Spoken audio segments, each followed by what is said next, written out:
Well, we're here to watch the Days of 47 parade. And so we've set up here out in front of our house. We're just right in front of the house, which is very convenient for us. Yeah. There's one downside of that. What is the downside? The parade doesn't go by here. It doesn't? No. Gee, where I'm from, the parade goes right by your house. But see, that's because where you're from, a small town. Of course. But you know, that's what's supposed to happen with parades. Parades come from a small town, and the local marching band and all the kids put crepe paper on their bicycles and they ride past. That's what a parade is supposed to be. Not some multi-billion-dollar extravaganza going through Manhattan or something. Right. And the cool thing about this parade, the Days of 47 parade in Salt Lake City, even though it's the third largest parade in the United States, it's still that little homegrown parade. It's still kids on bicycles with crepe paper and all the neighborhood people putting together the ward float, you know, and the bishop's on there, and in a big celebration. So it's huge. Yeah. It's massive and huge, but it's also hometown. Yeah, so it's kind of cool in that way. Now, what we are not going to do is show the parade, because you can just watch that on TV, and anyway, the parade I don't think is really all that interesting. Yeah, depends. It's okay, but but the party, the screwing around, goes on the night before. Right. Because everybody's got to camp out. Some people will show up days ahead of time and set up their whole deal and then defend it with a pitchfork and torches, and they'll do the whole thing because they're going to watch the parade. And that's the real party, are all the crazy people, especially the night before the parade, all out there waiting for the parade to start, partying all night long, as only people in Salt Lake can party. Which rarely involves alcohol or anything. It's just, you know, a lot of stupid silliness sitting along the parade route, and maybe major screwing around.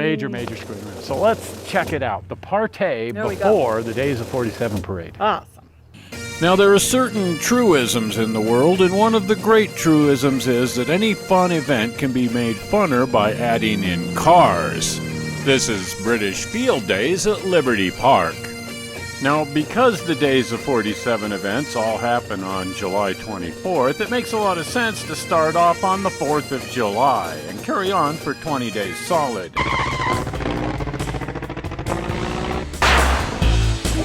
Now, typically, you're not going to have a parade unless you have floats. And while the Days of 47 parade certainly has a lot of professionally built, you know, corporately sponsored floats, the really fun ones here are built by people around town, most typically from the LDS wards and stakes. I like to think of the Days of 47 parade as sort of Mormon Mardi Gras.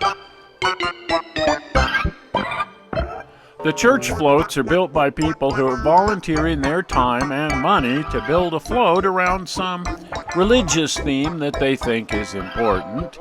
This depicts 1847, when millions of seagulls brought the pioneers plush toys.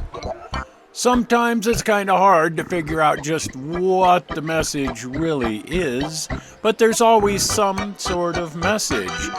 The theme here is education, which is a great idea no matter how you spell it. It's not about the parade, it's the build-up to the parade. Which is funner. Which is funner. Yeah. It's all about family and the traditions and making memories. The real party starts the day before the parade as people start to arrive at the parade route to, you know, stake out their territory. The theme here is preparedness. Tens of thousands of people show up and start staking out their space and pitching their tents and setting up their hibachis, getting ready to spend the night waiting for the parade to start. By the time the sun sets, this whole deal degenerates into something of a big block party that goes on for a couple of miles. One big party with stuff being sold and kids playing and just all manner of fun going on. Here again, any event can be made funner by adding in cars. The whole parade route turns into a giant cruise night. Needless to say, these guys aren't here to wait for the parade to start. They are the parade. And by the time the parade starts, they're all going to be home, tucked into bed. and they'll sleep right through the whole darn thing. The whole thing starts to become rather reminiscent of Utah's other big celebration, that being the Rat Fink reunion in Manti around the 1st of June every summer. If you haven't been to that, why would you want to miss the Rat Fink reunion? Come on.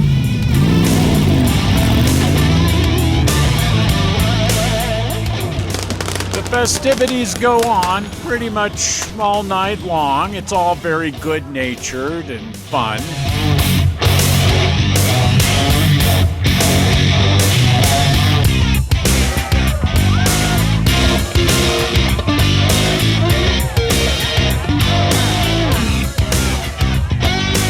Because the whole deal starts off on the 4th of July, really, it becomes rather patriotic. It starts off with fireworks, of course, and that means that it's only appropriate to end the whole deal with massive fireworks as well.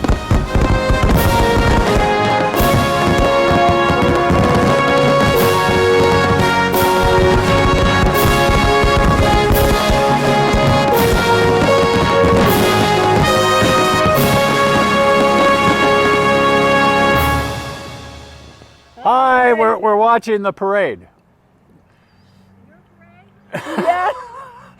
We figured this is the way to watch the parade. We're getting the whole parade experience, and we get to see it too.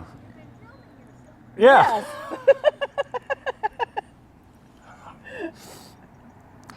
Well, that's pretty interesting. You know, the fun thing is, it really looks just like the parade down in Spring City or down in Fairview or something. Different, yeah. No different at all, other than the fact that this one is on broadcast television and it's huge. That's true. Other than that, it looks awful lot like just a little small town parade, and that's cool. That's really quite cool. And we sure have great seats. Yes, we do. We're getting to wave at people as they come by, and that's really cool. They're waving back at us because they don't want us to, they think we're nuts. But that's okay. We get to wave at them. They get to wave. No one has thrown any candy yet, which is unfortunate. No. But we're seeing the parade, and we're having the whole experience. It's been hot. There's been bugs. Yeah. The whole thing. Tree sap. So actually, all in all, this is not a bad way to watch the parade. No. And you should try it, too, because it's good. It's fun. Well, if you haven't been to the channel, pop over to the channel. You'll notice that just off screen over in here somewhere is the rocket ship, the little red rocket ship against the blue sky logo, and you can click on that. Did they think we were nuts as they went by? That guy's like, he's looking like, what? Yeah, he'll be all right. They'll figure it out. Pretty soon this is how everybody will watch. This is how everybody's going to watch football games and everything, because it's better. Yes. And go to a stadium where there's nothing going on. Sit and watch the football game. Why not? Right. Why not? This is great. This is a new trend. Well, anyway, go to the little rocket logo over here, and you can watch other movies, and you can subscribe. Simple way is the blue button that's appearing about now, right down in here, that says subscribe. You can click on that. You are now subscribed, and it will take you to the channel where you can watch all of the fun, idiotic things that are there, which is a good deal of screwing around. Oh, yeah. Well, we're not sure how you found this movie on the internet. We hope you didn't find it boring. Oh, no. And we will see you here again in 1 week with some more massive screwing around. We'll see you then. Bye. Bye.